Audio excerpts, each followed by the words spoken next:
Good evening and welcome to Tuesday night. Thank you so much for being with us. Thank God it's Tuesday. I'm Ken Meringolo. He's Kevin Ricca. It is Tuesday, June 24th, and we were looking for some stuff to talk about, but man, we ain't found shit. So let's just have some fun tonight. Let's have a lot of fun tonight. Let's enjoy ourselves and let's see what the board's got for us, Ken. Let's see what I know. Yes. You got a little something. I am empty-handed. You have your football notes? I have a piece of paper that says Tuesday, June 24th. I thought that said Trey Johnson from afar. I'm in that mindset tonight. That Trey Johnson, you got him on the mind? I got him on the mind. Well, I'll leave it.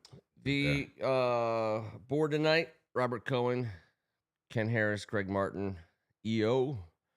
What's Cheers, up, guys? fellas. Rhett, our main guy, Matt, is going to push off his appearance with us for another week. He had some issues to tend to. All good. He who should be sitting in the seat, T. Strachan, out on assignment this evening. I'm going to get him on the phone one of these, either tonight or next week. We'll see. T, if you're watching this live, text us if we can call you. We'll say that. That would be cool. The theme of the night is and will be Redskins. We're gonna talk Redskins. I was gonna wear my same shirt, but then I was like, maybe we don't, do that. I'm going. There is a theme tie into this shirt, but that's okay. We'll get there.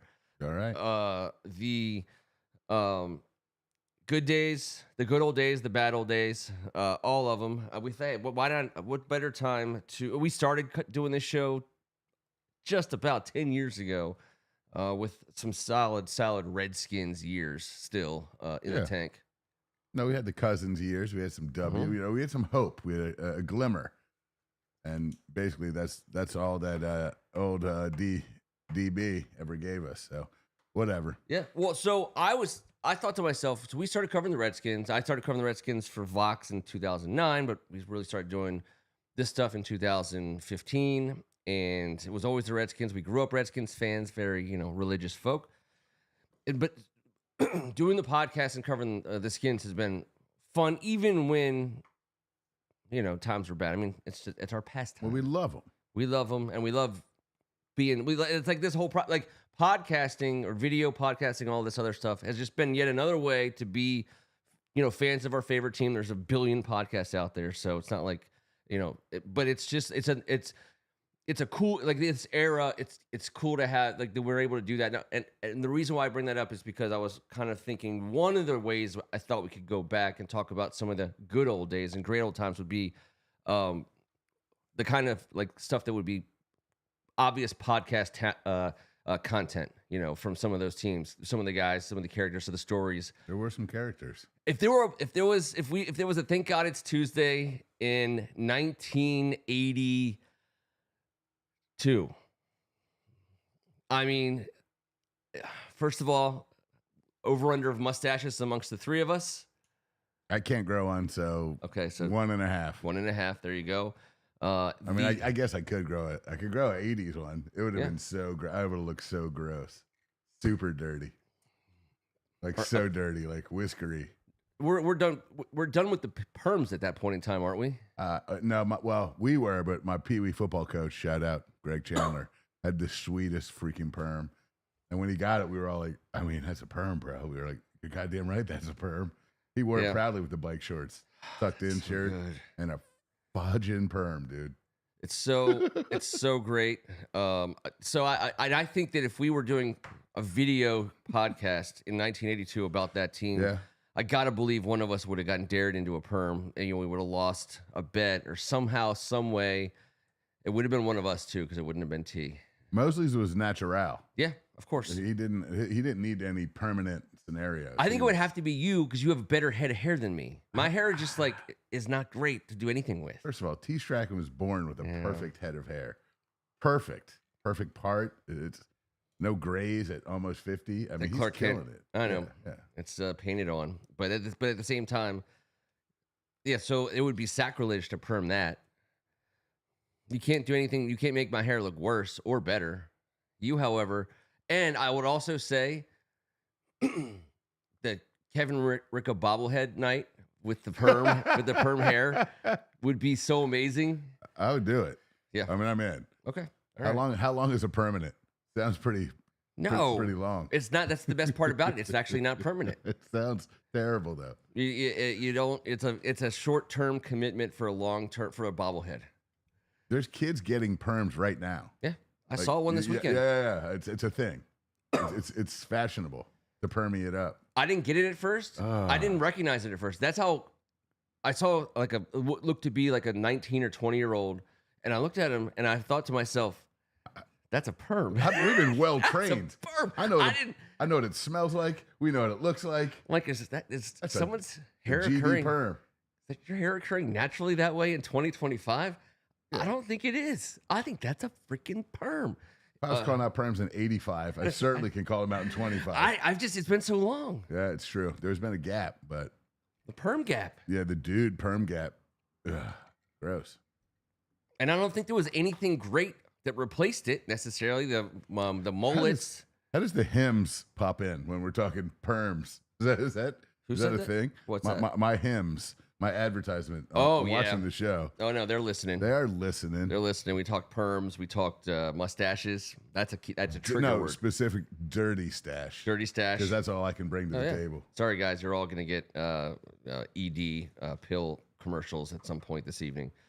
1982 was the NFL strike, 57-day work stoppage. Ken Harris, let's throw that up there. That happened in 19. So that would have been, again, I remember what was the strike or work stoppage or whatever it was here? Was it like 2011-ish, 2012, whatever that was? Was it later than that? I forget. It was right around there. Within the NFL, we had the lockout. There was like one game. Was it? It was it was a lot of offseason, obviously, but I forget. Someone on the board will remember what days it was. But that was great content. First of all, I loved just being on strike then because I'm pretty sure we tried to turn it into, we always win the Super Bowl when we're on strike, even though we were secretly being saved from terrible football. I was like, be on strike forever. Yeah, well. Go ahead, strike Daniel in the face. Yeah, just do something. Strike somehow. Stay in school. So that would have been a fun time. We would have been live at a bar in grainy. Obviously we couldn't have streamed it, but we would have been on. I don't know, like we would have changed your knob to whatever thing that took it to the second knob on the bottom of the TV. Yeah, to the U. UHF. Yeah, the UHF. We'd be somewhere in like the 60s or 70s. It's with a very tight, very short reach. But what if we had perms? Are you saying we already? If we own perms, the networks would be calling 50 or below. The networks 40 to 50. Our lives would be so different right now. Not really. Cheers. Lynchburg lemonade sounds perfect on a hot ass night. Oh yes. Out of the bottle or out of a glass and of ice? What's up, Rhett? I think you got to go with a traditional on a hot ass night like this lemonade with a bottle of Jack and pour them on the rocks. Oh, okay, just make cocktail style. I think so. I assumed he was talking about Jack Daniel's Lynchburg lemonade bottles. The one? Yeah, that was like the first ready to drink, back in the day. Some of the most drunken I ever got. They were 4-packs, I believe. They had Lynchburg punch? Lemonade. They had something punch. Those were the two. The punch was the absolute best. Glass of ice. You're doing the right thing. Oh, is it the Jack Daniel's? Yes. Or is it a cocktail? Cocktail with a glass of ice, which is well done. Okay, good job. That's perfect. All right. 2011. I think that is 2011, and we missed some free agency. We missed. It was. I don't think we missed any action, but we missed. It was. We had. It was. I thought it was fun. It would have been fun. We would have done great. Ricca is right, of course. When it comes to cocktails. I love them. We had them at Deep Creek Lake back in the day. Shout out. Oh, no, homemade. The homemade lemonade with the Jack Daniels. Now we're talking. Mm-hmm. The bartender and Robert Cohen shines through.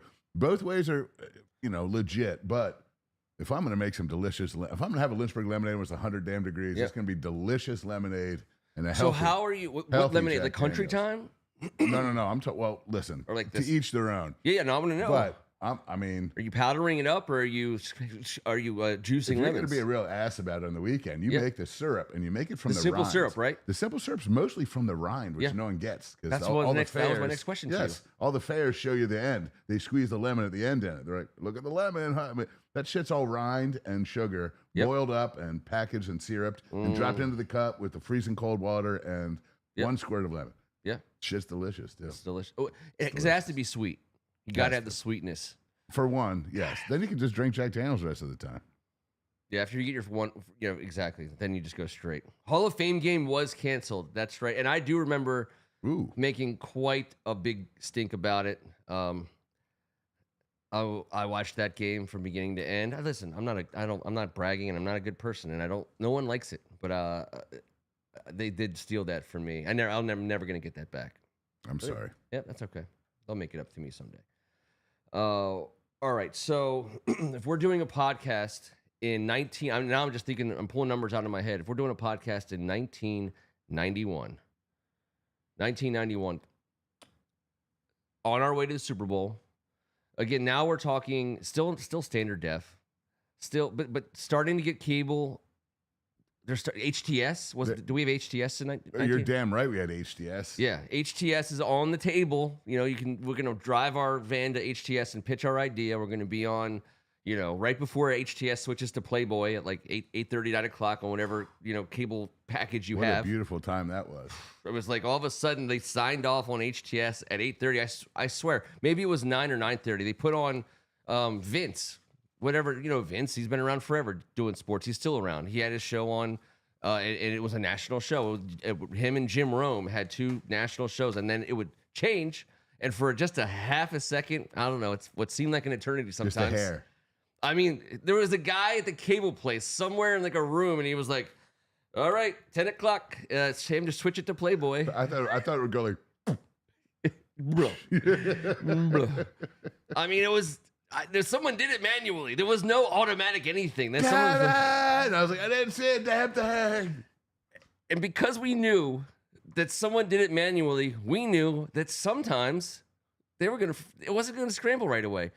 One time we were watching an Orioles game late at night, and we had like 4 families of people over, and it ended, and it was just on the TV while everyone's carrying on. And all of a sudden you look over, and you're 2 minutes into a Playboy series show of some kind. There was a titty out at the Merengolos. Boobs. And everyone was looking, and like someone started running at the TV, and in that amount of time, they scrambled it up and changed 80s it out. boobs. It was like, there had to be like a character, a camp, and a pair of boobs. It was. It didn't matter if it was a comedy, a horror movie, or just like a family. Well, no, it didn't. Vacation. That was also part of the greatness of that Redskins era. If you were going to watch a guy with a chainsaw or a butcher knife chase after people, you were also going to get some skinny dip in 87 through 91. Yeah. Some college co-eds. 82 through 91. There's 3 Super Bowls were clearly backed up with great trash movies. Trash movies. Oh, man. Spend the night, and you get to rent like 3 or 4 of them from Errol's. And Mom was always questioning the one, and Dad would have to step up, at least at my house. Of course. And it's like, why did they even have that scene? She was just trying on a blouse at the department store down the street for no apparent reason. It's like, wait a second. First of all, totally establish a little bit of what's happening in that plot, I think. How do they know to fast forward to the exact part? How do they? Because there was no internet. There was no internet. That was at school. A kid had a black composition book, and he was like, that's how you beat Legends of Zelda. That's how you got the Rubik's Cube. You just went to school, you got on the bus, and you hung out with your homies, and you figured it out. Left, right, the left, culture. right, B-A-B-A. Yes. Everyone spread the good word to each other. Yeah. I love that time when it wasn't just served up. And we knew so many phone numbers by heart. That's just, that's crazy to me. Just the thought that comes to me. I knew everyone's phone number by heart. My own personal line was the greatest gift ever given. Thank you, Mom and Dad. I was 13. I had a sister, 4 brothers and sisters. I got that. 330-2031.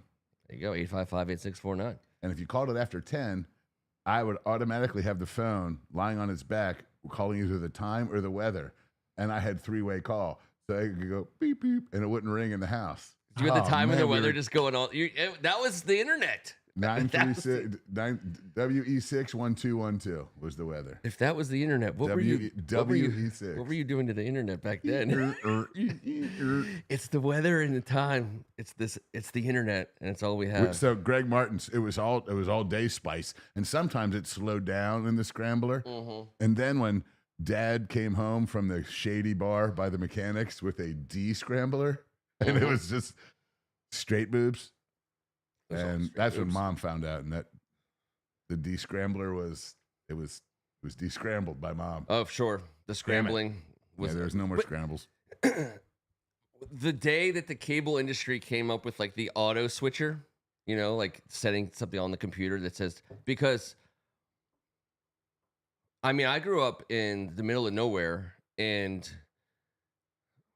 they were putting porn on television after games that pretty much everyone was watching. And it was all about Freddie hitting the button in time, which sometimes he did, and sometimes he didn't. Freddie? Oh, yeah. I definitely vividly recall an Al Koken hit from the freaking from the Cap Center in Landover to whatever was happening between some naked ladies, and I'm like, Al Koken. I was going to say, but I've been fortunate enough to be in a golf group for a number of years with Al Koken. Yeah. And he was one of the funnest guys to play. And by the way, if he was in the other production, wouldn't have been shocked if that's which way the story went. I don't mean that dirtily. Yeah. He'd be the guy that would be like delivering the pizza, like, oh no. Oh, there you go, Ken Harris. Calling the George Michaels number to get the team. 202-424. Like 3,800 or something. Yes, I think you're right. 42, but it was 442. Dang it! George Michael Sports Machine was on speed dial at our house. Press 1 for football, 2 for basketball, 3 for baseball, 4 hockey, 5. So you're like, get to it already. College basketball. Son of a gun. Women's college badminton. Hit pound if you are unsatisfied. Why don't you just tell me the name of the movie you're want to see? All those numbers. Call it. My phone was my lifeline. I sat on my back and did everything. And 3-way calling a girl for a friend, dangerous. Super dangerous. You know some of the characters from college. Poor Lumpy got caught in the crosshairs. He said, let's do it. Hey, how do you feel about Lumpy? Lumpy who? Blah, blah, blah, blah, blah, blah, blah. And then you got to be like, sorry, dog. I'm not going to say nothing if you don't. You know? Yeah. Tough sledding back then. Freshman year of college, I think that we got you roll in the first week and they're 3-weighing you with random people, like upperclassmen artists to fire you up in the middle of the night. Back, on the landline, but it was push buttons. Yeah. But still, is that what you're talking about? Yeah, exactly. Yeah, specifically. I never had that happen to me until I got there, but only because we didn't have a 3-way line. So that, like I said, greatest gift ever. We didn't have shit, but I had the 3-way line, and but you deserved it. No. I don't mean we didn't have shit, but we had the Paneler station wagon. We had all the classic '80s vibe going that a 6-person family would have, and it was awesome. I thought we were rich. I didn't know. I don't mean like that, but no, of course. But that was the coolest gift. In hindsight, I'm like, man, that was awesome. It was so cool. I lived my life on that phone. Socially. That was so. I think we had like an old 13-inch color TV with like the knob up top, the 13, and then the bottom knob, and it worked. It wasn't like bad. We had the same one with the brown paneling on the side, of course, like the carved woodworking, 13-inch. Shit weighed like 1,506 pounds. What the hell was in there? That was our main TV, but then it became my parents' TV, and they put like a TV downstairs. But I got that when I was in 8th grade, so I was like 13 going on 14, and that was, I mean, I didn't have any VCR or anything like that, so there was nothing untoward going on. I could only get network TV, but having a TV, hands above the couch, Ken, dude, it was. I mean, you might as well have called it the Four Seasons, in my opinion. All right, so how about this? Originally based in Boston, hence the Cape Cod. Tries a loose affiliation. The Braves were founded in 1932, moved here in 1937. Picture on the wall of the 37 team with the team dog, Turk Edwards, all those mamma jammas. The titles that we won in those days were great, but I think what Redskins, it's a Redskins town. All this to say, it's a Redskins town. When they moved here, they were great. Sammy Ball, they were tough guys. It was a sport people actually, it was the NFL started to understand. He was a star. He was a superstar. But I don't know what that meant then. You know what I mean? NFL stars. College was the star. You know what I mean? Yeah. So I'm not sure how that. Who was it George Preston Marshall was the owner at that time, or was it Edward Bennett Williams? I think it was George Preston Marshall. George Preston Marshall. Yeah. Sammy's goes as far back as he was I mean, he's so old school. I think he's third all time in Redskins history in interceptions caught. Yeah. And first and thrown. Homie's got 206. I know that. Sammy threw 206? Well, back then, Slinging Sammy, you don't get the nickname. He just let it rip. He just let it rip. He did. But I think he has 31, which is more than like Darryl Green's somebody else than him, I believe. Not Barry Wilburn. No. Or Vernon Dean. No, it was an old school guy. It was a guy before Ken Houston. It was before our time. Pat Fisher. And he might have been a linebacker. He had great hands. Hamburger? Not Chris Malott, Hamburger? not Hamburger. The second all time. Monty Coleman? No, I loved him, and I thought he might be in that mix. Yeah, he had great hands. But I know that I think Sammy's got 31. Darryl Green, I think, has like 50. Okay. Maybe 53, maybe. I don't know, but whatever it is, I know Slinging Sammy has the third most interceptions on defense in the history of the franchise. And it's still one of our best punters of all time. I think he is. Yes. Oh, he's our best punter of all time. Yes.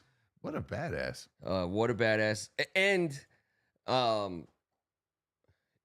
obviously they won some titles. Obviously, this is a Redskins town as a result of what those guys did, and they, kind of moving it through up to when it was passed down to us. It's an experience, that which there's not every fandom, every fan base of every of the four professional major league leagues, that there's not many fan bases who have had it as good as us for a relatively short period of time, and that's kind of crazy. I mean, and it's awesome. Yeah. Because it's a very unique place to have that. Like in Green Bay, you want to start off with 2 Super Bowls to start off the Super Bowl era in that place, going bonkers. That's a unified front. You're from Dunkirk, man. I'm from Gaithersburg. We're talking about the nation's capital. We got Northern Virginia, Southern Maryland. We got all kinds of fan bases. And going back historically, we go down to the Carolinas. All the way. And even further south than that. Our original fan base that still has family members from those places. So we are we were in a crazy mode. We weren't San Fran with everyone all bound together in one area. We had so many different states and Fight places. For All Dixie was like the original lyrics. I know, which I'm glad they fixed it. That was a good fixing. It's a good change. I'm not Mr. Cancel, because that was a good one. But George Preston Marshall. There we go. Brig Owens. Brig. I should know this. Yeah, I don't want to sound like a jerk. Mike Bass also is I was a Division III player who had an opportunity to go play for one of these pro teams it was Schwabisch Hall, Germany. And my agent was Brig Owens. He was my grandpa's buddy. And he was like, for $1,000 a month. But if you coach the junior team, they'll give you another $1,000. And if you volunteer, blah, blah, blah, to do this, and it's free housing and a car. 4 Americans, 2-bedroom condo. Pretty cool. A lot of guys did that. A lot of guys had a good experience. Brig Owens made people enjoy football that way. So I understand he's a good man in many ways. When Harold McClinton, Tank McClinton, lost his life and left our friends behind, Kevin, may he rest in peace, and Darren, that Brig Owens was like hugely influential for helping them out. My grandfather said he was one of the most classy human beings. He said, Kevin, you're meeting one of the most classy human beings you will ever meet. And as he introduced me to Brig Owens. And then Brig Owens was a super kind man. Awesome, Brig. I knew it was a linebacker, but I can't believe it was my guy, Brig Owens. What a sharp-dressed, just absolute Prince sweetheart of a man. And you shake those hands, and your hand has been shooken. That's a fact. What a stud. I love that, Robert Cohen. When I was I just to close out because I don't want to spend a lot of time on owners in general, but George Preston Marshall being the owner at the same time as Sammy Ball was huge, because I believe George Preston Marshall was the guy who put most of the rules to make football more exciting in place. I think he was a circus guy, he was a promoter, and I think he wanted the Ford Pass. He wanted the experience for the fans in the stadium. He put I don't have it at my fingertips right now. Maybe I'll get it together for next week. But he put together a list of innovations for football that were it's crazy that he was the guy that put some of that stuff in. But the Ford Pass obviously being one of the biggest things. Well, You just wish he was more innovative off the field. Yeah. Again, and you know what? That's a perfect segue to Jack Kent Cooke, who was a Lakers guy, and listen, he's not being canonized as saint anytime soon. Wish he was more innovative off the field, and then of course he was Snyder. so different innovations. Oh, he was less of a hater of humanity and more of a lover of humanity. That's true. Yeah. Yep. They both had their vices, and they both had the means to chase them to their fullest. Unfortunately, he was a humper. He was a humper. He was a humper's humper. When you're not allowed to read the Washington Post, you're like, why can't I read it? Do not let him read that article. That lady had a friend, and there was a person, someone was on the hood of a car. Okay. There was a hockey player involved. And there was no cameras there to record it. Thank the Lord. That's what I'm saying. It was a beautiful time to be alive.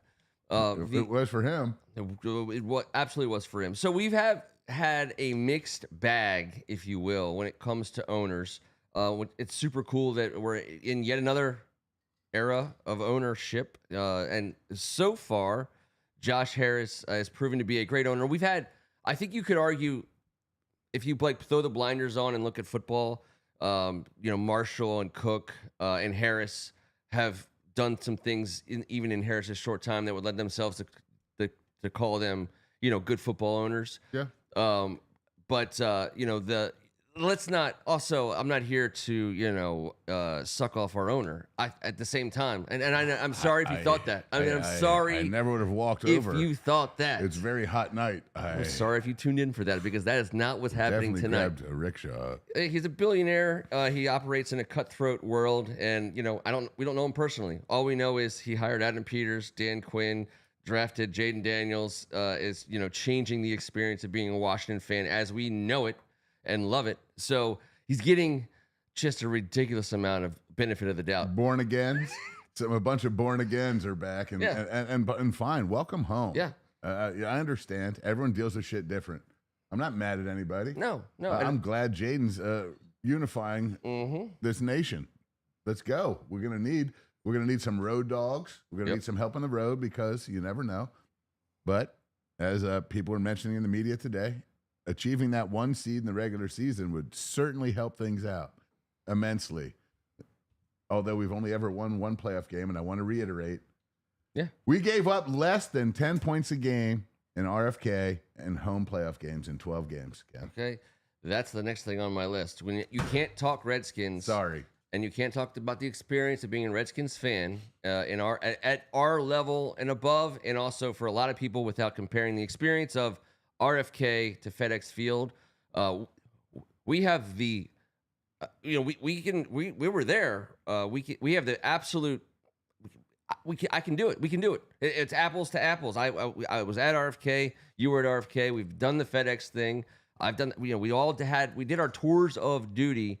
I sold soft pretzels at Redskins games in the early '90s. At RFK. I mean, RFK's a cool. Were you licensed for this then? No way. I knew it. No, absolutely not. 80s was a hustle. Get up in there. Get yours. Absolutely. I mean, the only problem was it was the September game after we won the Super Bowl. It was a Monday night, or I don't even know if they had Sunday night games at the time, but it was a primetime game. Skins Cowboys. We just won the Super Bowl.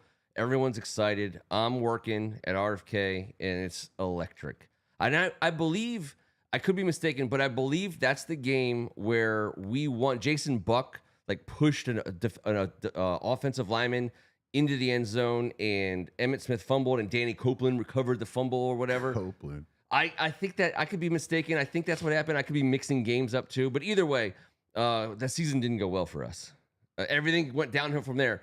What a great night that was, though. Yeah. RFK, opening night after Super Bowl win. Mark Rippon's their quarterback. You're putting Darryl Green on the field. You're putting Art Monk on the field. You're putting a team on the field. Legends. Yes. There's Joe Gibbs is on the sidelines. Historical legends everywhere. In hindsight, you're looking around at the greatest of the great in the sports history. And they should be having an aura about them when we watch that in hindsight. And they do. The Hogs, look at it that iteration and of them. When you put on the YouTube channel and watch some old school stuff, I get goosebumps. It makes me so proud, so happy. Yeah. And what Jaden Daniels has done is rekindle all that for all of us. We know that, and it feels so cool. This has been the first offseason we've been able to embrace that in the offseason. We're just chilling here, having some fun, hanging out with some great folks. Look at these people on here. Ken Harris saw Brink Owens frequently at the hardware store in Hillcrest Heights. He and his wife, Pat, were awesome neighbors. Like, we're talking about real grown men. Like, they're a fabric in our community. And these guys, a lot of them lived in Northern Virginia. We're talking about Brink. A lot of them were in PG. And they all had jobs. And they all had, People worked with them. Like, somebody went to work every day in the same place as Russ Grimm. And that's how it had to be. I know. Up until the 90s-ish. But yeah, my grandfather sold cars right down the street here. And that's why we grew up in Wheaton, because he had to. That was his job. Yes. Football was like the wives were like, fine, go out there, have fun with your friends. They made peanuts. They didn't make shit. They really didn't. But they're like us, except that they were better at football. Way better. Way better at and football. Also way better at charity, although I think we're pretty good at it. We're pretty good. But we're talking about Brink Owens, Bobby Mitchell, and Jim Ricca, how I got to meet these people. Well, one was my but what they did, that was what was eye-opening. How they touched the community. Guys, we could go to a basketball game and watch Joe Theismann square off against Cal Ripken Jr. down in Dunkirk at a local high school, in D.C., or at Good Counsel High School, where they squared off in the Maryland We didn't have version. a high school. The local high school. Sorry. Sorry. I don't even know if we do now. In the closest high school to Dunkirk. Yes. I'm just saying, they had these charitable things with these guys, and they went at it. Those days are long gone. Yep. Now they play like pop a shot or throw the ball into the can from 100 yards away. That's fine. I was cool dunking guys. people in dunk pools in pools. at the Bring firehouse. it back. That was happening. The fire in the grass between the fire department and the Safeway. Greg Martin, I want a dunk pool draft involving multiple rounds of ridiculousness. Yes. Who would you draft a dunk pool and then have at it, my man? You are great at this. I love playing And he does have a Redskins theme for us tonight too. But I love it. Dunk pool goes in the hopper. Somehow, some way, use your your creative ways. So I've been selling this as a multiple Redskins week because I just think, first of all, Josh Harris and Adam Peters alone, from a head of the brand standpoint, have done enough to warrant, getting over, like, whatever they say it's called, like that. That's fine by me. But I also think, like, we need to get past all the stupid crap about the name. I mean, listen, I'm done. We're all done. And we know what we're gonna say forever. Yeah, and that's fine. And the thing about it is that both, all of it. We're gonna say all the names. The last owner was just so instrumental in making everything terrible about everything. So that's just where it comes from. That's all. I think. And so but covering the team that we grew up loving, and even the team that we continue to love even after everything ended in terms of championships in 91 abruptly. I saw somebody send Cruz Keen, Cruz Keen. What's up, Cruz? I know Cruz watches it afterwards. Super great guy. Great to catch up with him at the Bro. He sent me a video clip, just randomly. He's like, check this out, and it was just like a Monday Night Football game, whatever. It was 2005. The animated intro. I wish I would pull it up. I'm sure we'd get copyrighted for doing it. But it's Mark Brunell, Clinton Portis, Chris Samuels, John Jansen. I mean, it is pretty. I think David Patton was out there. Yeah, David Patton was a good player. Chris Cooley was 100% out there. Yes. We had some really good players and some different personalities and some cool, we had some cool. Derek Dockery was in the house. Cool. Dockery had a hell of a career. Casey Raybach was the center. Oh, I always liked Casey. I'm trying to think of maybe Randy Thomas. I'm trying to. I don't know who the other guard was. We got him from the Jets. He was a big athletic. Was that 2005? I don't know. He was part of one of those free agent classes. That we went bonkers on. Chris Cooley was the tight end. David Patton was one of the starting wide receivers. Who was the other in 2005? Was that Santana? It was Santana Moss. No, it had to be Coles. When did Moss come? If we, I think Randy Thomas and Moss came at the same time. That was 2005. So 2005. If anyone wants to confirm that, I believe 4 was Coles, 5 was Moss. I know it. So we got it. So yeah. So I remember. I had to write that. I'm pretty sure he said the U, but actually would they have both said the no? Coles was Florida State. Florida State. Yeah. And sorry, Jets, but we won that. We won that one. Just because he was so cool. Yep. Lavernius Coles was a cool guy, but he was very quiet to himself. Yep. Santana was Tana. He became here and became one of the few. Santana Claus. Yes. Big players make big plays. Gosh, man. I know, but what a personality off the field. What a cool cat. What a driven. He was a worker. All right, so the glue. So I thought, and I told you I didn't spend a ton of energy trying to nail it out of the park in terms of moments, but couldn't do this show tonight without this moment. And this moment is brought to you by Greg Martin's Crown Molding. You're welcome. This Excellent moment design, Greg. Well in placed. a oasis of non-championship winning teams. There was one random night, I believe it was a Monday Night Football game. Let's call it, I believe it was. Everyone knows it was. One of the greatest moments that I do think was the one moment that joined our generation of people who remember well what winning Super Bowls feels like. We remember the parades, the everything, the games, the players. We lived it. It was great. A lot of people didn't. And by the time you got to 2005, 15 years later, roughly speaking, there was a whole lot of Redskins fans who had no idea what we were talking about. And that was when it really first started. And 2005 to 2000 now is, they still haven't gotten a championship. However, we met in the middle on a Monday night game in Dallas with Mark Brunell at quarterback and Santana Moss beating Roy Williams, in the back, twice in a row for touchdowns. It was absolutely miraculous. It was so. I mean, and just real fast, I was at. Please have at it because I'm going to join you afterwards. Yeah, it was downtown Bethesda, not Rock Bottom, not where the bar that changed over 5 different times. Gator Alley.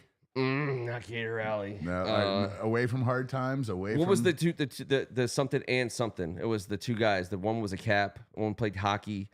White and something or whatever. It was. They had a great make your own salad for lunch downtown. It was literally right there at the intersection of Cordell and. All right, we'll get it in a second. I'm not picking that one out of my ass.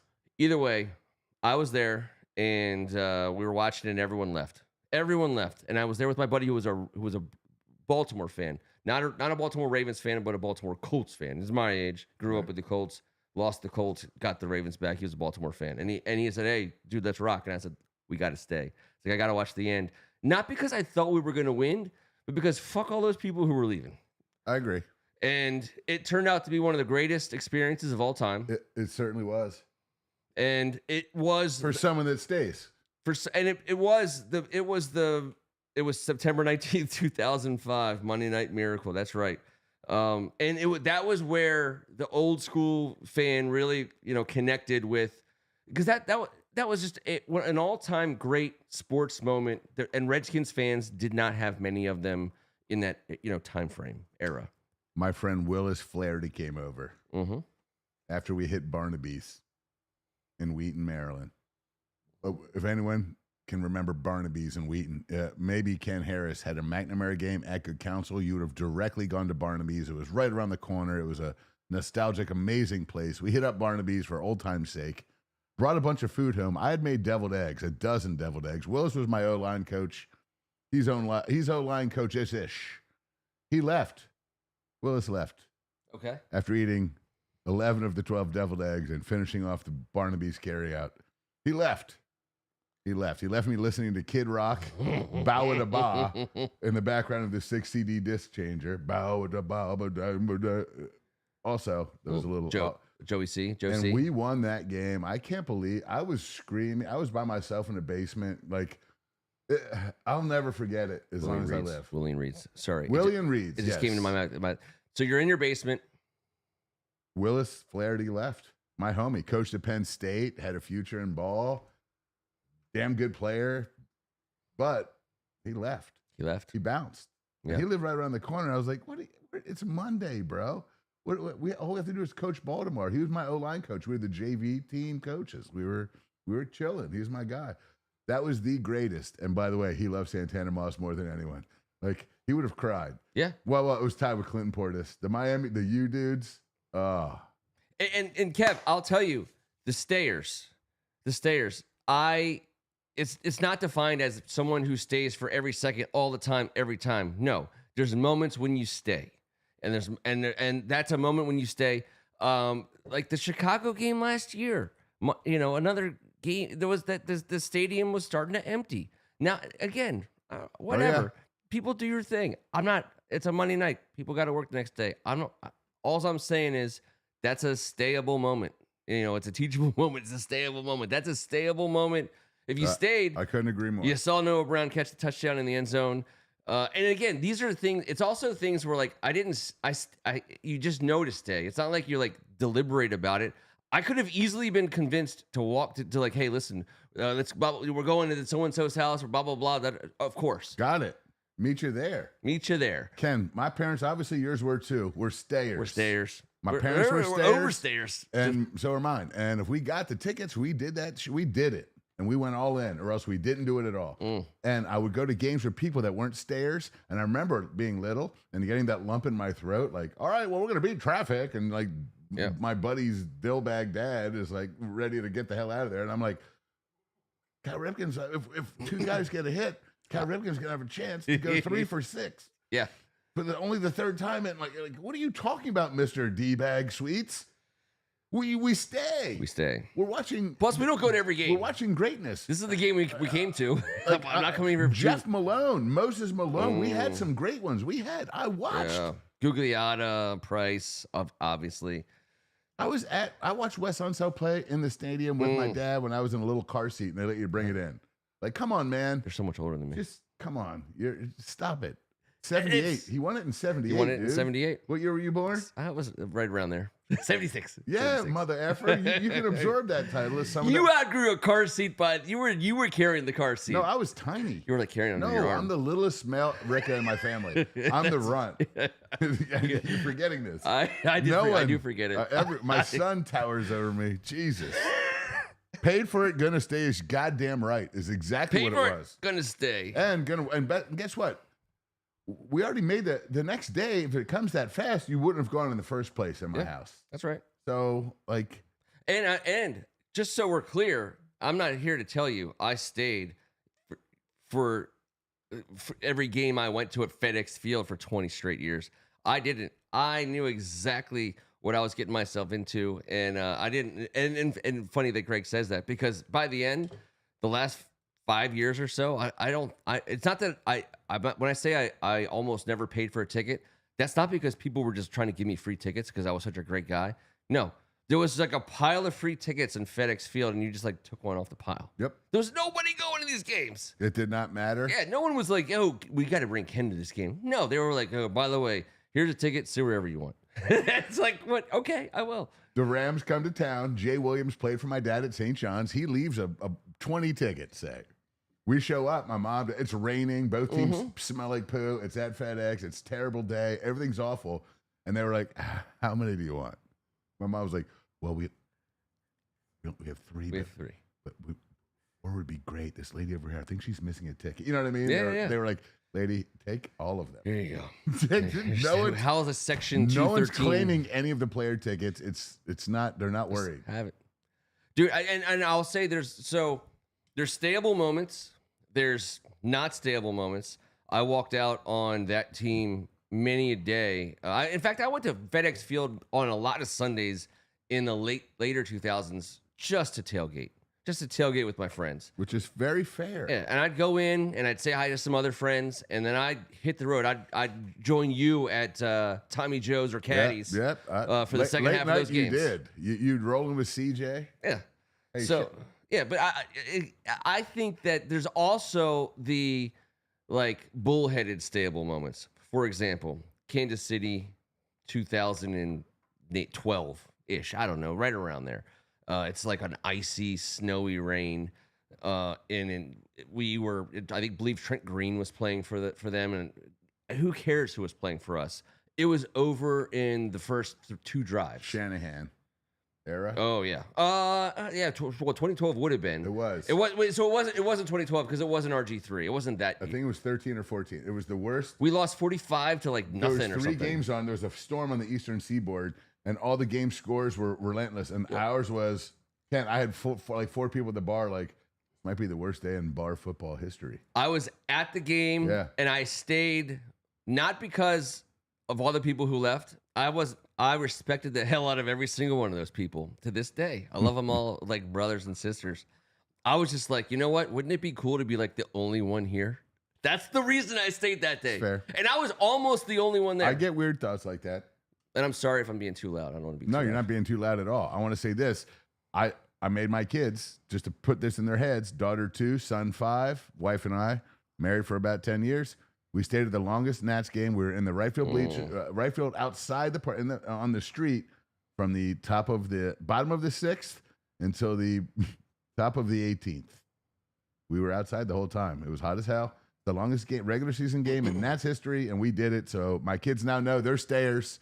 Greg Martin wanted to pass that on. Greg Martin's a stayer. He's a stayer, and he will pass that on. Yeah, for better or for worse. Callie's a stayer. Get an extra play. Hey, there's a lot of stayers on this board. I know that. Ken Jr. Jr. You're damn right. Martin is a stayer. Got to. You named. Got to. I believe. And being named after me. Yeah. In post, I know his second child has already been named, but I do think there's a grace period, and you can still change it. It's true. I looked it up. It's in the Constitution. Fair. Podcast material. I'm going to throw out another year because I like this. By the way, board, chime in and do some driving. Give it. Throw us out a year or whatever. I was Penn State. 66-3. No, Ken Harris. Were you frozen to your seat when the old metal bleachers out there? Yeah. He first of all he was drunk, and which, let's be honest. How can you not? You're not soberly watching that. And then, but secondly, he was with his buddies, so that becomes the time. And thirdly, like the best part about the old days, which our generation straddles, like we understand now. Like now, I could leave at halftime of this 40-point blowout. I could be at the bar with my buddy, watching every single game for the now until the next 10 hours. I could go home and watch Hulu, Max, Prime, Disney, Star Wars, whatever. I could go. You know what I mean? I could go. Toastier than strudel. I could do it. The world is our oyster in 2025. It's crazy. When Ken Harris was going to games, and I don't know when the 66-3 game took place. It could have been last year, but I'm guessing that all they did was they went from Terp Station to the stadium, and then they're like, all right, everybody back to Terp Station. I mean, or like that was it, and it was great. And by the way, the best era. Fair. No cell phones. No. Trust me. Evidence, no videos, no text me. Like we all still hung out together. We all got to. That was why there was only like 2 places. Like if you left the game, if you didn't stay with your friends, you weren't going to see them. Maybe for like a day or two. If there was a concert at RFK, a music festival, WHFS Fest, and I say let's meet in the near side end zone to the whatever on Wednesday. Yeah. And you saw your buddy, that held true. You had to. Tuesday at lunch, your buddy's like, hey, there was a party at Hill Street, 7:30, Saturday. Blah, blah, blah. I'll see you there. Boom. You'd write it down. You'd show up. Sometimes it worked. Sometimes it didn't. Get a little triptych from AAA to get there. But remember, like, you didn't know. Yeah. Like, sometimes my mom would pull up and I'd be like, she'd be like, whose is this? What's going on there? And I'd be like, oh, what? And sometimes it would be okay. Like a book club. But, like, but you had to. It wasn't in your notes. There wasn't no reminders. It was just Rolodex. I wanted to say the VU so bad, Ken. I know you say. Of course, it was the fudging VU. And Penguin Pizza, just in case someone was hungry. Briefly, the VU. I am again. Like that's why. Like I want. Our generation has to be renamed. What do they call us? What's our generation called? We're X. We're X. I don't think that's a good name at all. And I think we need to. It needs to be something different. I've been listening to a lot of Bone Thugs, and I keep thinking Crossroads. Maybe I haven't been listening to a lot of Bone Thugs. It's the thuggish, ruggish. All I'm saying is what they did to Boo is wrong, and that's all I know. Don't meet them at the crossroads, Ken. I'm not gonna get lonely. Mo murder, mo murder, mo murder, mo murder, mo murder. We need to reach our generation is the greatest in terms of we have we straddle like like two sides of everything of like the whole. The verbiage. I think we need to work on the verbiage of straddling two sides of everything as a generation. All right. Well, I think that's for a different generation. We're scissoring two sides of everything, but not running with the scissors. Do you tell me? I don't work for OSHA. I'm thinking more of well, it's not necessarily OSHA. I'm just trying to be generationally. See how that happens? No cell phones, no texts, no internet, no. We were gymnasts.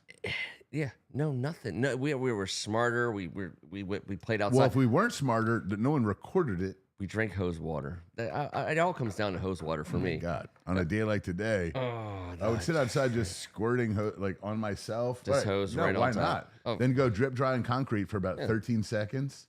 Your mother would be like, "Here's the deal. I'm going to be inside today." Cleaning, and you're going to be outside. And if I'm cleaning, you're not coming in for 4 hours. Oh, check in 4 hours. But and I'll you let set you the know. pool up outside. We get the hose going. I'm just wreck the outside while I clean the inside. And then when I come out and you go in and you I do miss my Uncle Charles. I miss my Uncle Charles, Greg Martin, so much. And what they did to Boo was wrong. Everyone knows this. The woods was the only place to go. You had to go in the woods. That's where the shade was. And the creek.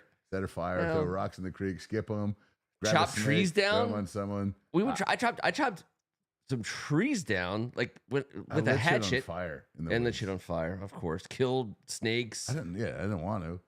Got beat up. Got beat up. Well, you threw rocks at other kids, and like you eventually had like, and all of a sudden they were 15 and you were 9. And you're like, that one slipped. I'm glad, and I hope my kids don't get hit in the face. As a father, I don't want that. But like, I got hit in the face. Like, who doesn't? You should get hit in the face. Uncle Charles Uncle Charlie got hit in the face. Get up. All I could do was cry. Wake up. I don't know why I thought Bone Thugs in the moment, but I'm just saying we need nuns. Hold on, Ken Harris. Nuns always timed me at the water fountain, and I was always dehydrated. I was like, Mom, I can't even get the water. 1,000, 2 1,000, 3 1,000, go. And I was like, what the shit? Was it Bear? Are you Bear Bryant? I mean, come on. I know. Sister Mary Frances, how dare you? I get a salt tablet? I mean, come on. I'm so thirsty. And it's got the pink stuff on it, you know, that like they were like, that makes it that purifies it. Fluoride. No, it's disgusting. It was still asbestos and everything. It was a Catholic school, trust me. It was not safe for anybody. I get back in line, Mr. Ricca, you think you're funny? I was like, no, I'm thirsty. I need water. Thirsty as a mug. Are you paying for this by the ounce? Like, what's going on here? I don't think I was properly suited for Catholic schools, or maybe vice versa in the 80s. Yeah, water's a big deal. No, Greg Martin, they don't throw water balloons anymore. They also don't toilet paper or throw eggs. Why don't you throw water balloons anymore? Well, because that takes forever to fill them all up. They have the new ones that fill them up themselves. Oh, I know. The 40 batches, they work, and we use them because we're turds. But how about this? You can't just throw an egg at someone anymore, or toilet paper a house, or have the agility to get a good water balloon and crush someone with it, because no one has any soul anymore. Do you remember when we were kids and we would watch shows like Tour of Duty? And those, my God, did I love? See, Painted Black. Oh my God, Tour of course. Duty, when that came on, it was fire. My parents loved it. I loved these guys would just go in the woods and they'd have all their stuff. So listen, we had Jeff and Wayne Small. Shout out to the Small brothers, and my brother and I. We would do like army battles in the woods with super soakers, but we had like the automatic electric ones. Like, we saved up all our money. We got it. My brother got. He got the it was like this big, it wasn't big. It was the size of this. It was a tank with a pump, and it came with and you had a bag of water balloons. We had it. Yeah. And you put it on. Yes. And so we would be out, and that was the grenades. So we'd be in the bush, you know, this is when we used to fight snakes, because you'd be in the creek and all of a sudden there'd be a snake. Now I'm scared of snakes. I'm not going to lie. I'm scared of snakes, but in that moment I'm in war. I'm hiding from Jeff and my brother Joe, so I got to deal with this snake. You're not the slithery snake guy, are you? I hate snakes. All right. But I'm saying in that moment, I'm laying in wait. I can't afford to freak out about any kind of snakes or spider situation in the creek. Understanding that I know it's probably not going to kill me. I get it. Yeah, I get it. I threw a snake in the creek on my sister. To this day, her deathly horrification has ruined my kids, and the story she tells makes it sound like I threw an anaconda on her. It was a tiny little, and I did throw it on her. I caught snakes and crayfish, and that's how you rolled in the 80s. You played ball, you played in the creek, and you came home when the streetlights came on because you took your bike wherever the damn bikes were. There's 15 of them in the front yard. You'd crash in there, eat that family's popsicles. God damn, that shit was fun. Our neighborhood, Kevin, in the Ring doorbells have put an end to everything, by the way. Everything. And if they were effective in my neighborhood 2 4th of Julys ago, this guy right here. I would like to say, what? Shout out Vinny Morin. I think shout out Ken Meringolo. I think Vinny Morin. Shout out my father-in-law. Shout out Kensington Volunteer Fire Department. Shout out. Oh man. Categorically deny. There's video evidence already. There's nothing to there was Ring doorbell was there, unfortunately. Ring ding dong. Ring ding ding ding dong. But what were we saying right before you brought the whole fireworks situation into it? Because I had something and I went on defense. I lost it. I'm sorry. It was about we're talking about water balloons. We're talking about you're not the slithery snake guy. So I know friends who like if they see a snake, they're like frozen, like their body, like they can't move. And my sister is one of them. I feel terrible. Like I don't like them. I'm like I hate snakes, but I'm not that. And I am finding myself more and more like okay, with it, but. At the same time, like I'm not the person who freezes up. So I want to always be very like sensitive because that is, dude. My roommate right after college in Bethesda, my best friend from high school, Mike, his sister Gina, moved in with us for like a few months after she graduated from Georgetown. Was she attacked by a snake in Bethesda? No, at Georgetown, she gave her boyfriend as a gift a rosy boa constrictor. It was like a 2.5, 3 foot long, bright yellow boa constrictor that ate like mice, like live mice. You'd like feed it a live mice, and it would like eat it. Yeah. So and it was like very I don't know. They loved it. They loved the snake, but they broke up, and she got the snake. She and all of a sudden, she's like, "Can I live with you?" And I'm like, "Yeah." And she's like, "Oh, by the way, I have a 3 foot boa constrictor." And I was like, "Dude, no chance, no chance." And then, it was my best friend from high school, and Gina I love her to death, and I was like, okay, fine. And so we had a snake in our apartment for a while, but I didn't know that I had a friend that was like this, right? So we would have this little tree formation on the coffee table in the front room, and the snake would just like wrap around it and hang out, right?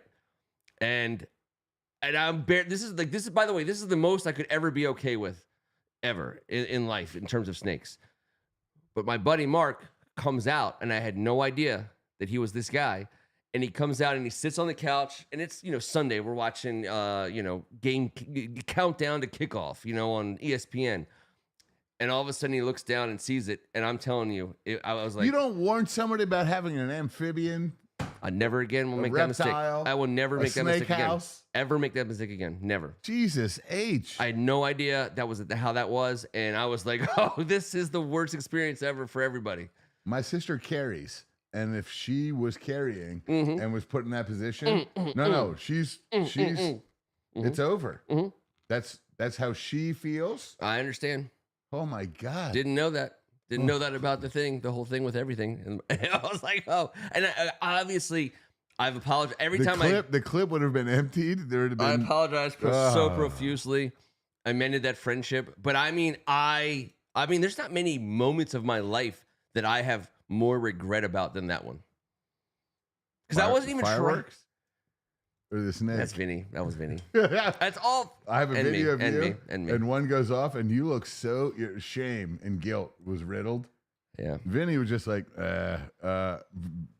But Aaron's father, my father-in-law, did this. What did he do? He brought the fireworks and handed them out and said, "If you don't like these, you guys are some punk bitches." And then, but that was by the time Vinny was whispering into my ear, I was super convincible, persuadable. Yeah, it happened. All right, how about this? Let's go. All right, so we're at an hour. We're gonna close this up in 10 to 15 minutes. I'll ask Greg. Greg, just give us a taster of the idea that we came up with today, and let's just attack it just in the first 10-year period. I don't even know if he knows the idea we came up with today. You talking about the earlier idea? No. I was texting with Greg about good. Perfect. about dividing up the eras. But may I just say this real fast? We're doing dunk pool. The dunk thing, that is, Greg, for a later time. Greg knows. Who should we dunk tank? Don't do it like right away, like next week. Yeah, exactly. Like surprise us with when the dunk tank. Some type of dunk tank shit. Some type of dunk tank themed, and don't be obvious. Like something has to also maybe Football, like be in the dunk tank. Team mom, captain of the cheerleading team, which we haven't gotten into yet. Yeah, like who do we want to dunk into a tank full of cheerleaders? Of that kind of thing. All male and female cheerleaders, Kevin, for goodness sake. I know. Gosh. Going into Magruder's Hall of Fame this weekend, there's one of the greatest cheerleaders in Montgomery County history. You're welcome. Thank you. Who? I don't know. I don't know either. I just thought it was amazing. Yeah, it is. But Magruder, they put him out. They pumped him out for a while. They got a great cheer program. Yeah, they sure did.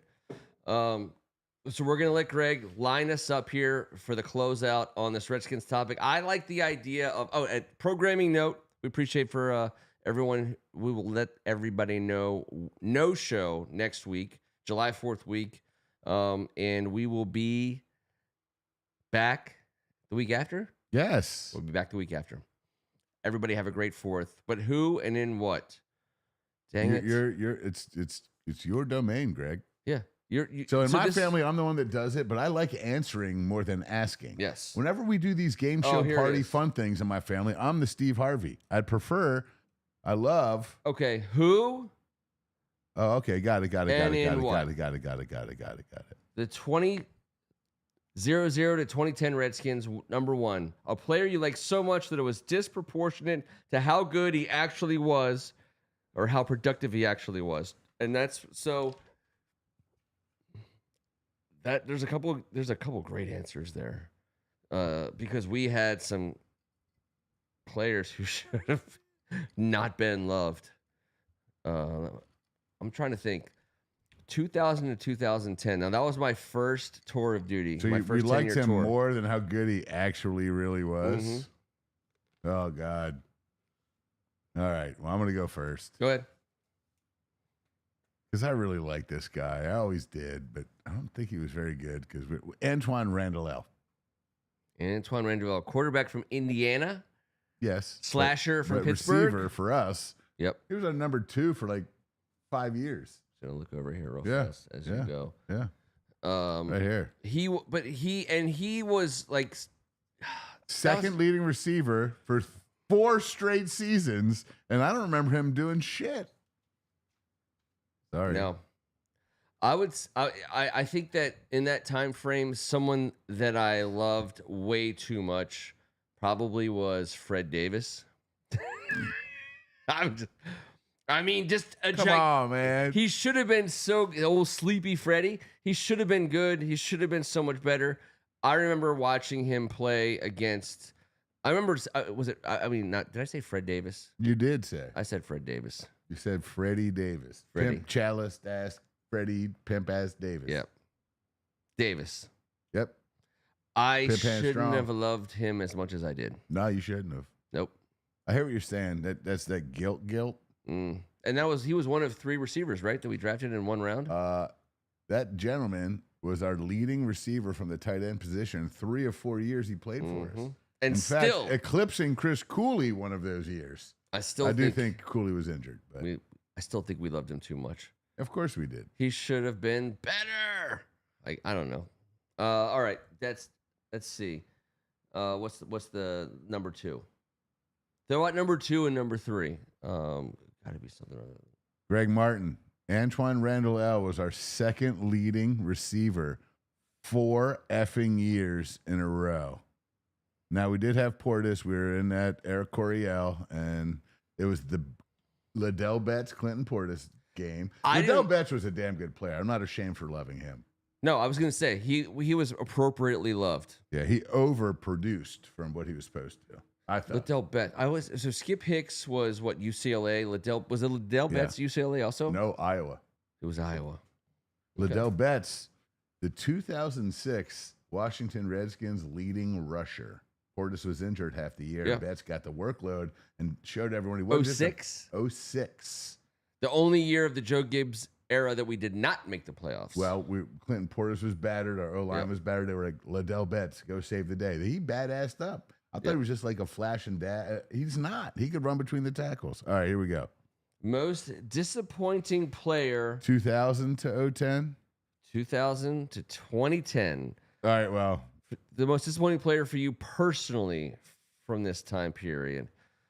I have one that jumps immediately to mind, but I don't know if he's the most disappointing player for me. But I'm going to say Devin Thomas jumps immediately to mind because at Michigan State he was a beast. He was like a running back at wide receiver, and I thought, here's a guy that we're going to put the ball in his hands and he's going to make things happen. God, he didn't make anything happen. He made his shirt come off for modeling posters and got out of the NFL. I don't understand. Well, who else from that draft class? Malcolm Kelly and Fred Davis. So I got Malcolm then because remember he was like supposed to be a great rapper. Devin was going to be the actor, model. Yeah. Malcolm was the dog from Oklahoma who was the team leader with knee issues when we got him. When we drafted him and never became healthy. Yeah, because that's who mine is. Because if Fred Davis has already been mentioned, then that is Jesus. But I mean, there's players that I think of Devin Thomas as the most disappointing because of someone we drafted. I don't want to like do the disappointed in a free agent game because that's just such a long list, and it's also like obviously no. Like, we just nailed that question. Yeah, I don't even want to feel any emotion towards people like Hainsworth and those kinds of guys. Like I'm not disappointed in that. We did that to ourselves. All right, so the next question is the player from this era that you feel doesn't get enough credit, the 2000 to 2010. I'm an ass. I'm going Betts. I said him already. I'm sorry. I hyped him up. Yep. I didn't get him. I got a good one too, but I queue up 4 and 5, Greg. I will say go nuts on yours. I already talked about mine. I think Mark Brunell was deserves more credit for getting us I mean those rosters were decimated by Vinny Serrato and the whole Dan Snyder regime. Joe Gibbs got some things out of those guys that I don't think a lot of coaches could. We went to the playoffs twice in 2005 and 2007. I think Mark Brunell CPR like Heimlich Joe Gibbs back to life, in their interview, and so then he became our quarterback. We got Sean Taylor. We had 2 playoff runs. I give Mark Brunell a lot. I love Mark Brunell as a Redskin because I thought he was a good man. I loved him I thought he was a great football player, and like we didn't really deserve I just feel like we were lucky to have him. I was at RFK Stadium tying it all into pulling all the loose ends in. RFK Stadium for a Nats game in 2010-ish, whatever. Well after, right after maybe it was before 2010. Maybe it was before that. Yeah. Because the stadium was open by then, right? 2005. Maybe it was right when he was a Redskin. In fact, it was 5. That's when we were at RFK. We got him. Yeah, so I was at RFK for a Nats game, and Mark Brunell was sitting in front of me. And I was the only guy, and I walked up to him, and I said, Mr. Brunell, would you sign my Nats ticket? I still have it. It's hanging on Benjamin right there. I'm going to go grab it. Mark, and all I said was, hey, Mark, thanks for being a Redskin. Thanks for being a Redskin. He's an awesome guy. And he signed my thing, and I went back and I sat down in my seat, and I thought to myself, like, it was a corny interaction. Nobody loved him the way that I thought he deserved to be loved. I agree with you. And we never agree on quarterbacks. Yeah, I think he did exactly what this question asked, and it was the perfect answer. That's exactly who it should be. And he was great for the culture. Dude, Santana and Clinton were on that roster, and they loved him. Not many guys could say. They loved him. By the way, he got creamed on that Monday Night Massacre play. I know. I mean, that's where he made his bones. He was tough as shit. Tough as shit. He was a Lord Jesus Christ is my Lord and Savior Jesus Christ guy, and that's fine. But he was also tough as shit. and he sat in the pocket and took 1,000,000 hits. He scrambled around early in his career. He was a high-powered engine. You remember how many yards he rushed for? How many hits he In took in open Jacksonville. field? So wait, Kevin. He played in an era where you could knock the shit out of a quarterback in open field and you not could. taking a freaking fine. He took for on it. John Elway in the playoffs and won. Yeah, he's a badass. They went to the dude. AFC Championship game based on a win over Denver, and I remember watching it in my kitchen on a screen that was this big because everyone else was watching some movie on our other TV. The only other TV in the entire house was this, the kitchen TV, which was, by the way, a huge innovation. That TV was like a 3-inch screen, and I watched Mark Brunell beat John Elway in the AFC divisional round to advance to the championship game.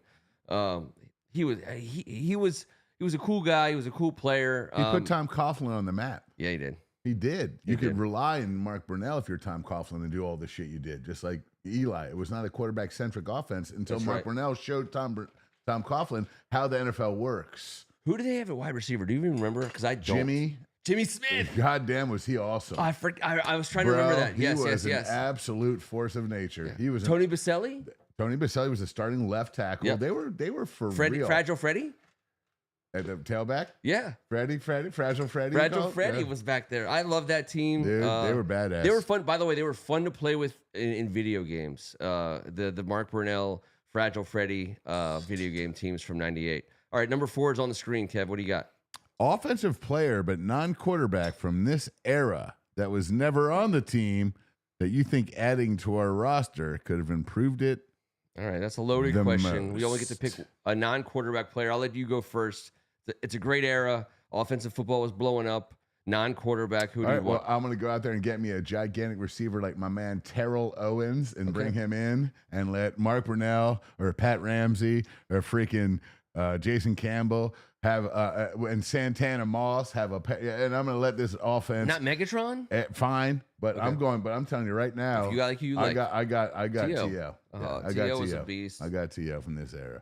Hate that he left San Fran, but everyone seemed to leave San Fran at some point. Ultimately, just hate that he ended up in Dallas. Keenan McCardle was a great number 2 with Jimmy Smith. They were awesome. Future Redskins coach, of course, and player for a year, I believe. And player for the year, I believe. That's 100% correct. All right, so offensive player, non-quarterback from this era that was never on the team, could have improved it the most. So I'm going to think about the only way you could improve. So like the teams that I only care about improving are the 2005 team and the 2007 team. Those teams made it to the playoffs. One was a 5-week run. One was a 6-week run, I believe. Both Joe Gibbs coach teams. So Joe Gibbs coach teams need power up front. We had some dudes. I mean, ultimately a quarterback would have been the answer. And we had some decent defensive players. It's just hard not to add a guy like Megatron. I'm gonna add Megatron.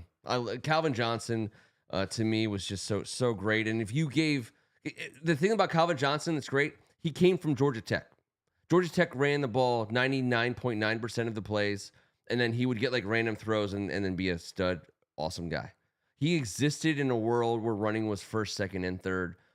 His presence in a Joe Gibbs offense would have been ideal. I adore Megatron. Yeah. Adoration. I love the route running of T.O. and the explosive out wide of Megatron. But I think T.O.'s the ballerina. I just dig dudes like that. Mm-hmm. Now, off the field, give me Megatron all day.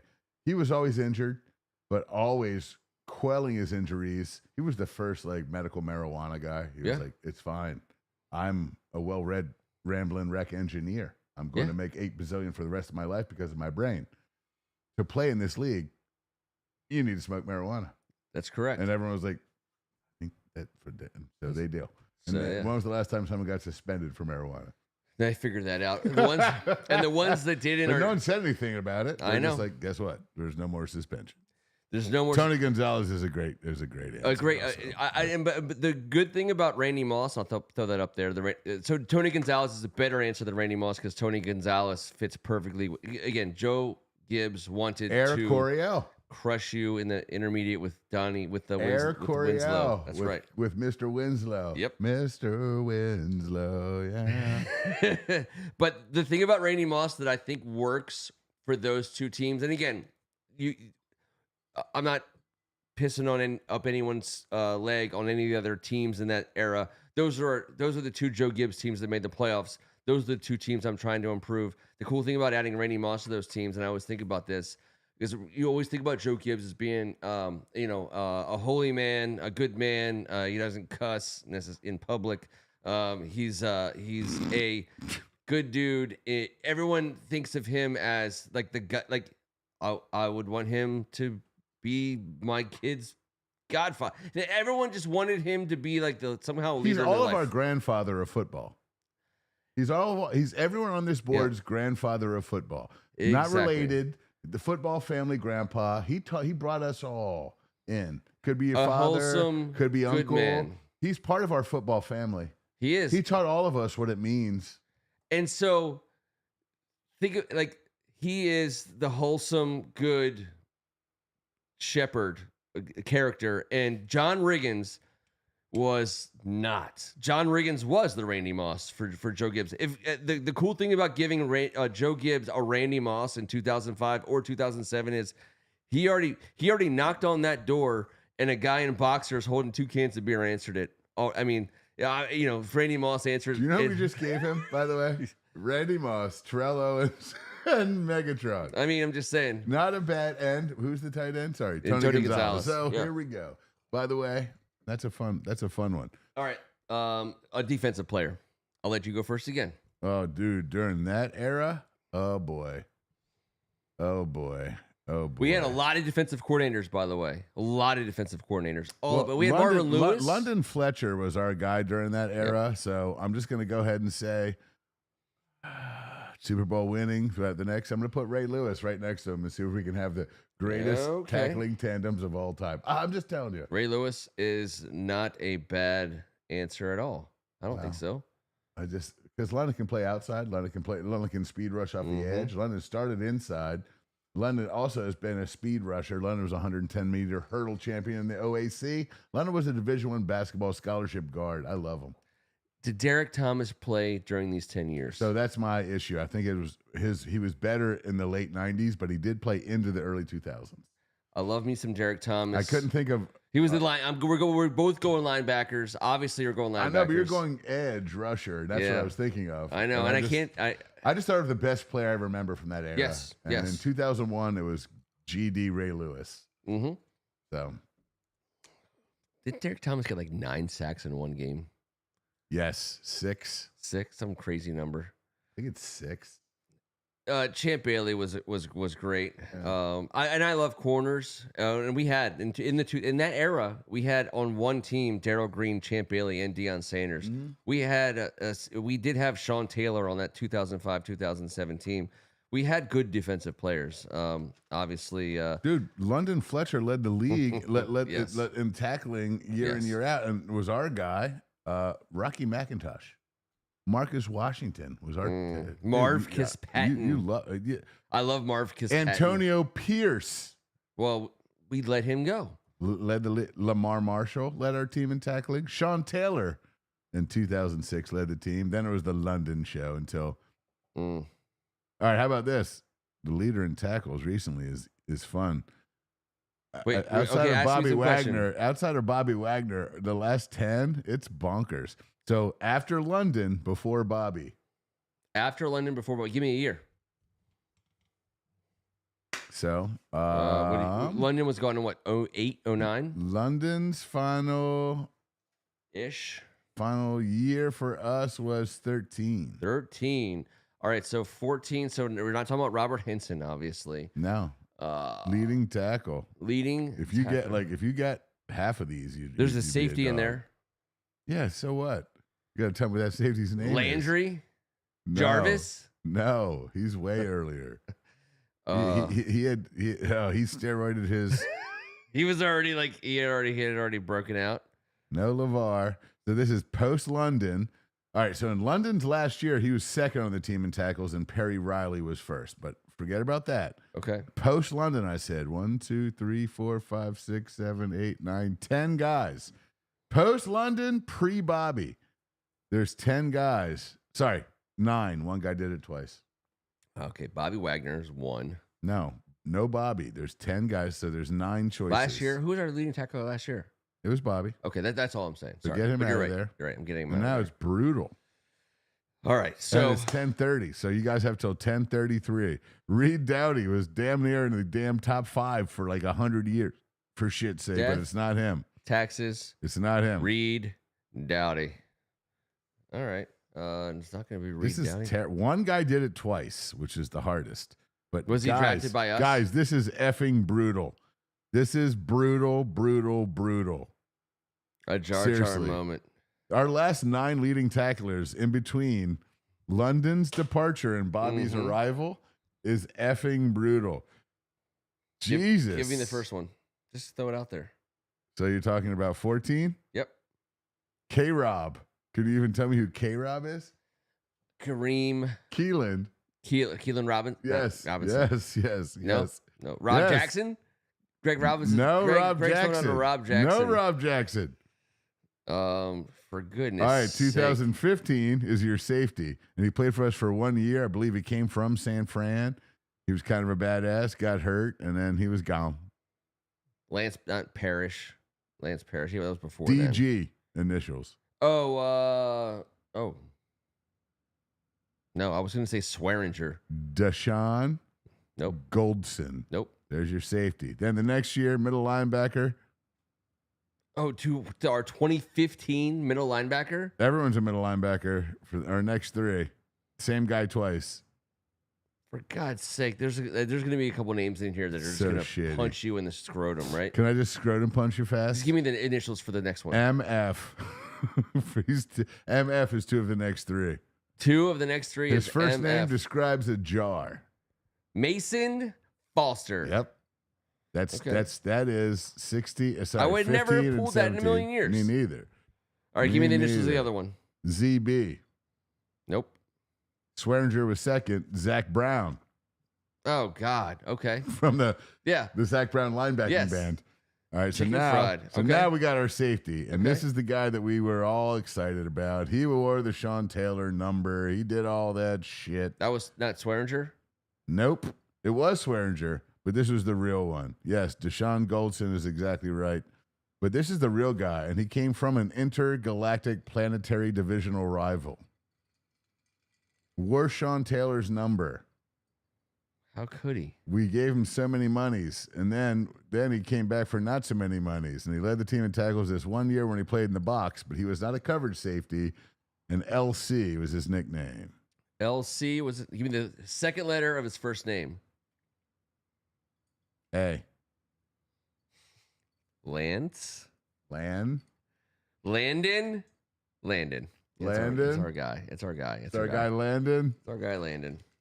It's our guy Landon. Landon from the New York Giants. What did we say the first letter of the last C. name was? Landon Collins. Mm-hmm. I know the reason why I don't remember him is because I hate divisional players. I know. But I will give him credit. We got to get through these last 4. They're brutal. Okay, give me the next initials. JB. Linebacker? Yes. Jonathan, Jerry. He has Robert Cohen. He has the last name of a hog. That's Jacoby? That's name began with B. Last name B. First Bostic. name. Yes. What Yeah. is it? Bostic. John Bostic. Jeff, I think it was. No, But I think it was John Bostic. John Jon. It was Jon, no H. John Bostic. All right, another middle linebacker. He's a white man with the initials CH. I was like, please don't be Cody Barton. Well, Cody Barton, you just answered. 2024's leading tackler. Oh. Sorry, 2023. Before Bobby Wagner, Before it was Bobby Cody Wagner. Barton. Yeah, Cody Barton. Let's get him And out no of there. one will understand who the other one was in 2022. Holy shit. But you got to get 21 first. 21, 22. A CH. Yep. Carolina boy. He, Played his college ball at Carolina. and we drafted him. We drafted him. He's ours. I believe he re-signed a couple deals in Pittsburgh. He got hurt in his contract year, which was unfortunate in town. Tough kid. Horton. No, not Chris Horton. Chris Horton. Cole Holcomb. You remember Cole? I do. All right. I do, but I don't want to That's pretend 21. like I knew it. All right, so we've got 21, we've got remember Cole 23, Holcomb. we've got 24, for Bobby God's Wagner. sake. In 22, Mm-hmm. he's a first-round draft pick who led us in tackles on a rookie contract. Oh, that's my boy from Kentucky. How did he lead the team in tackles? I don't think because do we just not tackle? Like, did everyone else refuse to tackle? You remember his name? Jamin Davis. Yeah, my boy Jamin. In 22, he led the team in tackles? So what the living shit were we doing on the board that year, guys? I mean, I blocked it out. I've blocked it Holcomb. out. Me too. What a shitty group of 10 leading tacklers. Thank God for Bobby Wagner. There we go. Bonus song. Title that you think best describes this Redskins era. All right, so 2000, 2010. By the way, I appreciate Greg Martin for picking this era to start with because we picked 4 10-year periods. Yeah. 80 through 90, 90 through 2000, 2010 through 2020 / current to current. So he randomly picked this one, and I like Robert Cohen. If you leave me now, take away the biggest part of me. That's gonna happen. He knew it. Song well played, title that you think best describes this Redskins era. I'm gonna need a second because I love. Unlike T would hate this question because he's not trying to think of songs, titles, or bands at this moment of the night. But you and I, this is what they pay us the big pesos for. I know, but just saying. We're going to. I'm gonna say, oh, for goodness sake, because this era had everything. Hype in the beginning of it with Snyder, Spurrier, Schottenheimer, Deion Sanders. Well, actually, was that 2000, 2001? Yeah, that was. Yeah. Two playoff teams under Joe. I mean, the day they announced Joe Gibbs is coming back, that was a Friday afternoon. I drove home like a madman. It was party time. And he came back. Sean Taylor was drafted. He died. It was crazy and outrageous. Our team was terrible again. The way that we've been terrible ever since. For God's sake, Loser is a good one, Greg Martin. But there's something. It's got to be a song title. This is why I'm trying to help us get there. It's got to be a song title that indicates that like there was something redeeming about it, but it was tiny. I've got mine, and it was remastered in 2005, and it's by Pat Benatar. I don't give a shit. Love is a battlefield. Love is a battlefield. Love it. Love is a battlefield. Because if you weren't strapped up for that era, because that era had some great players, great coaches, we were given a chance-ish, but we were never a Super Bowl commodity. Nope. We weren't developing talent. Everyone was just trying to hang on and better the last guy. I don't think there was one coach since Gibbs' first era that had a winning record for us. I think my song title. Besides Dan Quinn, get up in there, Ken. I listened to it today, and I will say this: I hate the fact that this one person is involved in it, but one of my all-time favorite rappers is behind it. Mo Money, Mo Problems. We had a rich owner, the richest owner in sports, and he was touting his richness, and he was signing deals and writing checks and big dicking the whole league all day long.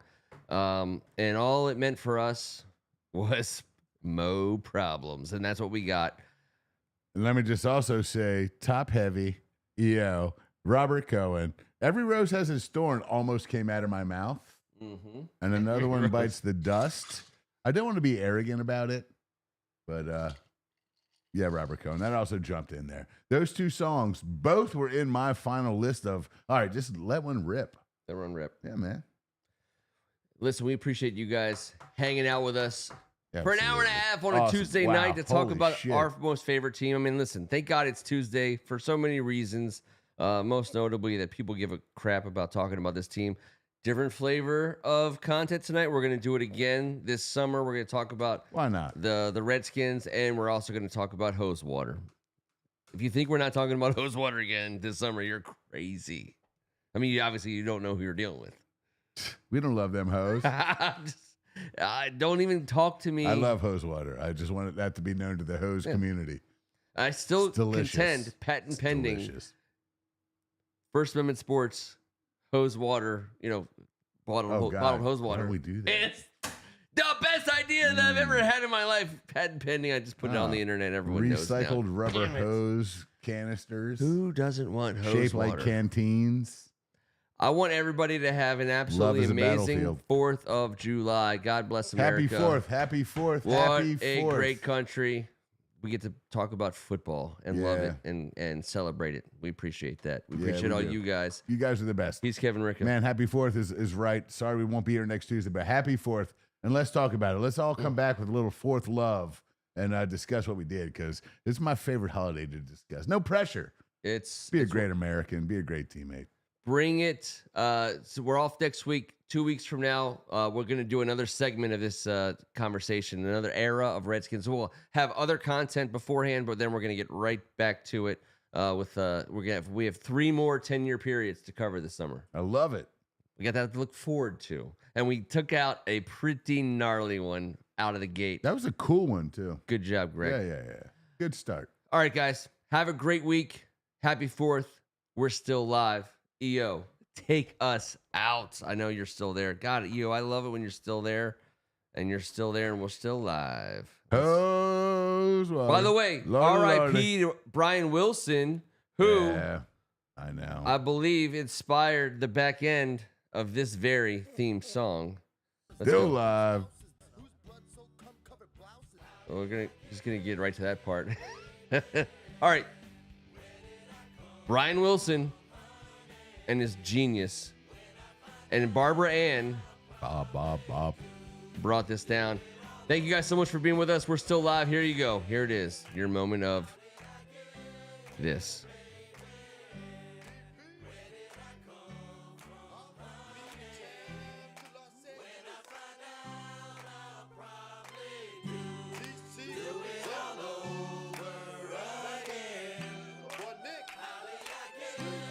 Sheriff Janky Spanky.